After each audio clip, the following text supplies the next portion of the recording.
Well, I mean that's the somewheres and anywheres theory, and it's been particularly made a problem because um, the somewheres tend to be people who are lower down the social scale and have less money and influence, and the anywheres, the people who say I'm a citizen of the world and none of this stuff matters, and open borders are not a problem to worry about, and you know we benefit from drawing in millions of people from other nations, and it's racist to say otherwise. Those people tend to be at the top of our society. They're protected from the effects, they're insulated by a bubble of wealth, they move in social circles that are international quite often. And that applies to our political leaders, it applies to our religious leaders, even, and it applies to that middle and upper class section of people, including most journalists, who are themselves financially comfortable, themselves unlikely to be living in the areas that are negatively impacted by mass immigration, and themselves who tend to be, through university teaching and through the kind of social ties they have, more loyal to general principles or transnational bodies or this idea that we're all one big happy human family. Now, when you've got a leadership that's functioning by this idea we're one big happy human family and everyone's the same, and you've got ordinary people who want you to be loyal to your country and loyal to its own existing populace, those things aren't that compatible, especially when the people at the top are saying we're going to open the borders, we're going to, in America's case, Biden brought in 15 to 20 million people, which is, even in a nation as large as the US, is insane.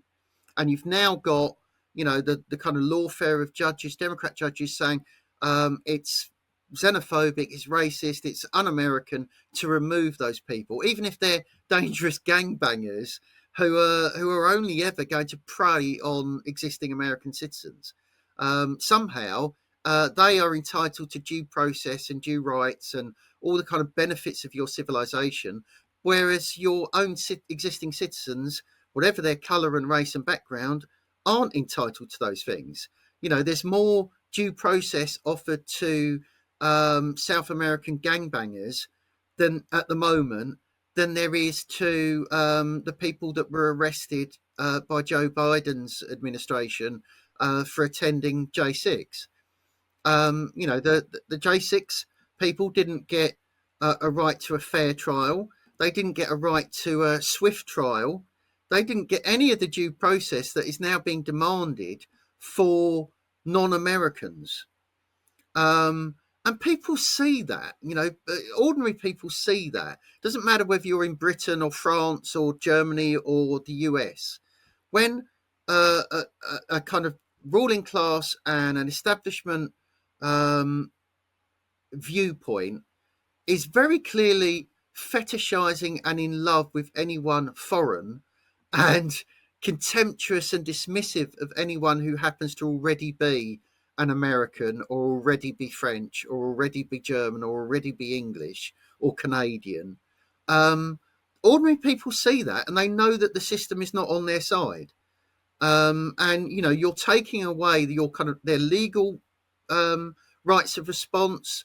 If they protest about it, they're clamped down on much more readily and much more swiftly than, say, a Black Lives Matter protest group or a pro-Hamas protest group will be clamped down on, if they're clamped down on at all.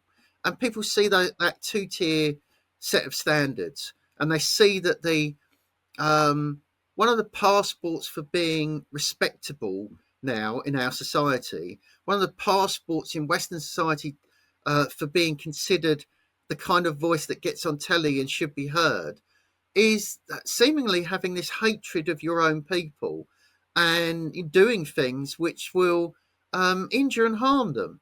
And, importing lots of people from very different, often very violent cultures is one of those things. If you liked this video, check out the full interview. Also, don't forget to hit the like button, subscribe, and click the bell icon so you get notified every time a new video is uploaded. Thanks for watching.